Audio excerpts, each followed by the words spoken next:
Hi everyone, I'm Dale Smith, aka Journo Dale, and we're here to talk about Canadian politics.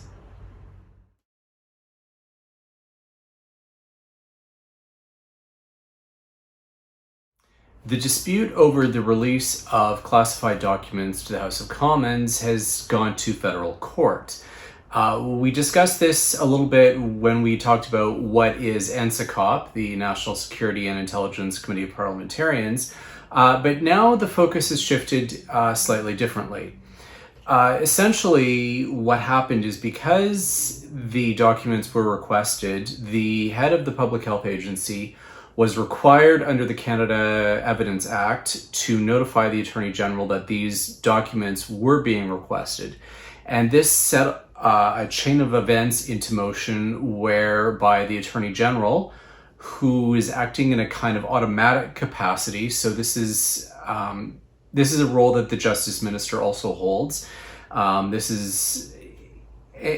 this particular case, there were particular obligations that he had to fulfill in this role. And one of those is to challenge the disclosure in federal court.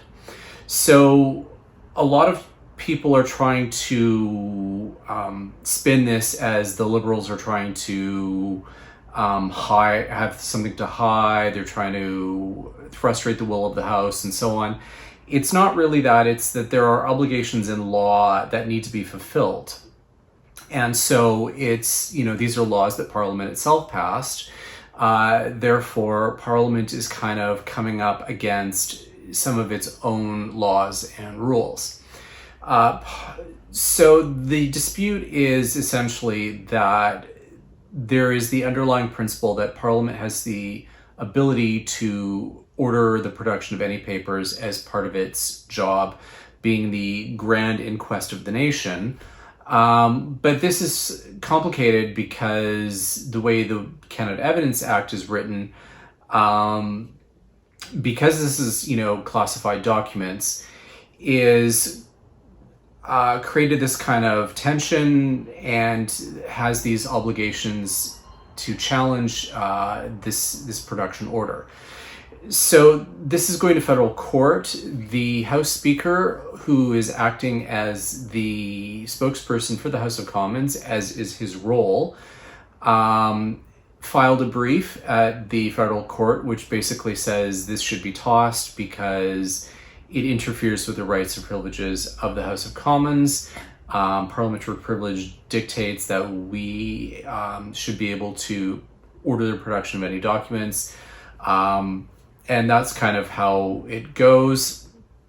But part of what we've seen as part of this is this attempt to spin this as that the speaker is both going against his party as a Liberal, even though as speaker he is sworn to neutrality.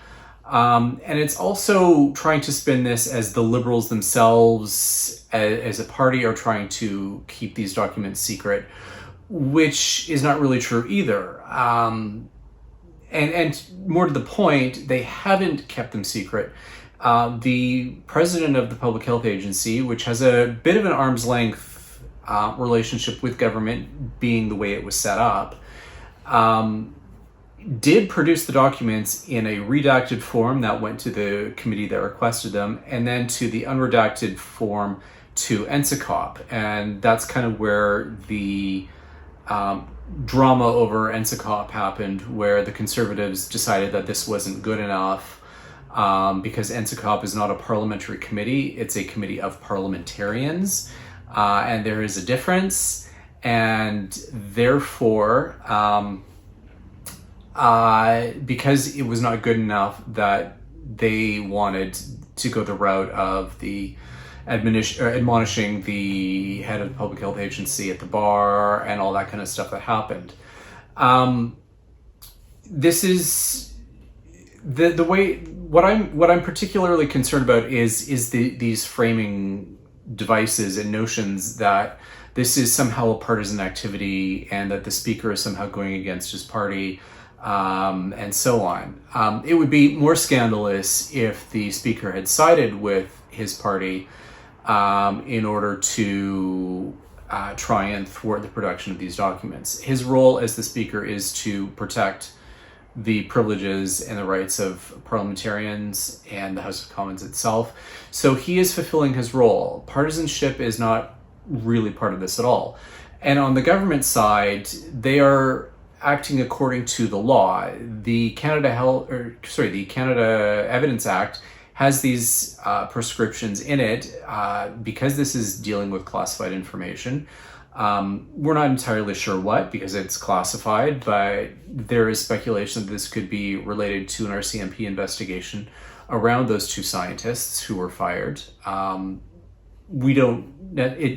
All evidence is not pointing to any kind of particular espionage, but rather intellectual property breaches and policy that was not being followed in particular ways, but it could still have an element of criminality to it. So this is what the speculation is. Nevertheless, because it falls under the Canada Evidence Act, because the National Microbiology Lab is a secure facility, there are national security considerations at play, and that's where these two things are kind of coming to a head. There have been privilege fights in the courts previously. The Supreme Court has put some definitions around what constitutes privilege for parliamentarians. Some of that has to do with things like employment. So people who were employed by a House of Commons or the legislature, who were fired for certain things, whether or not they had rights because of parliamentary privilege, those are all things that the Supreme Court has tackled at various points. And so there are limits to what parliamentary privilege does and does not allow. So that's part of what is being challenged, I guess, to an extent. There is the possibility that the Canada Evidence Act does allow for a certain amount of limiting of privilege in these circumstances. But that is what they're trying to get the courts to determine. Now, the courts can obviously say, no, this is privilege, we're not going to touch it. They did that to a certain extent when the NDP were challenging the Board of Internal Economy decisions around their needing to repay funds for the satellite office issue, if you recall that from a few years ago. And so the courts essentially said, no, this is a matter of parliamentary privilege, we're not going to get involved. So that could still happen. Or the federal court could say, well, according to how we are reading the Canada Evidence Act, this could limit privilege in this particular circumstance because these are national security documents.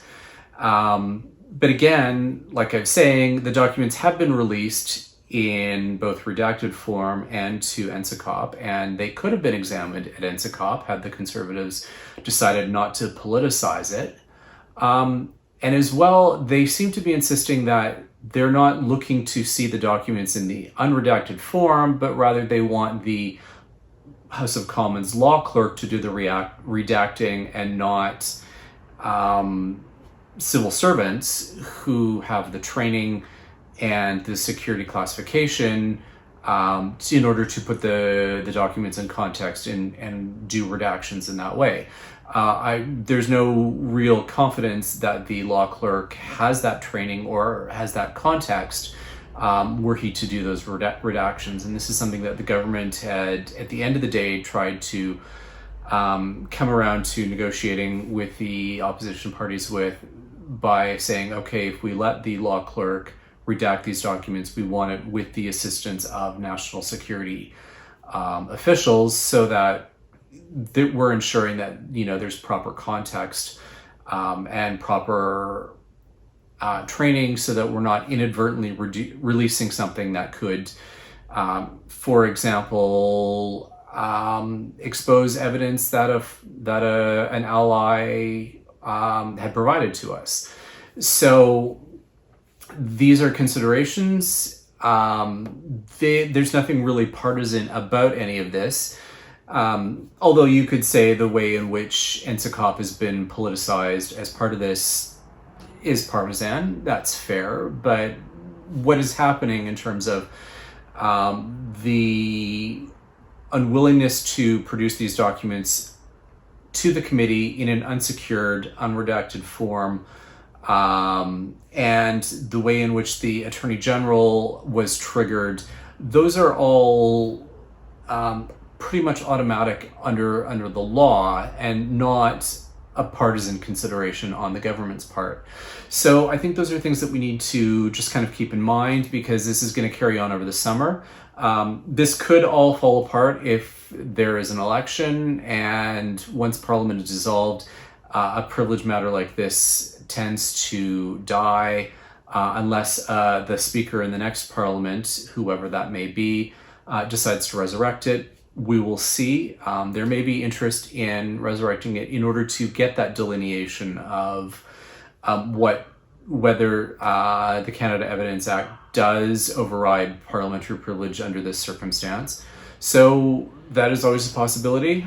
Nevertheless, these are things that we should be thinking about and contextualizing what is going on so that we're better informed and we can ensure that we're having a proper discourse and an informed dialogue rather than just kind of getting into knee-jerk reactions to what is being said on either side. And that's everything for this week. Join us again next week for some more Canadian politics. I'm Dale Smith. That's at journo_Dale on Twitter. And don't forget to like the video, share, subscribe, and support us on Patreon. Thanks, everyone.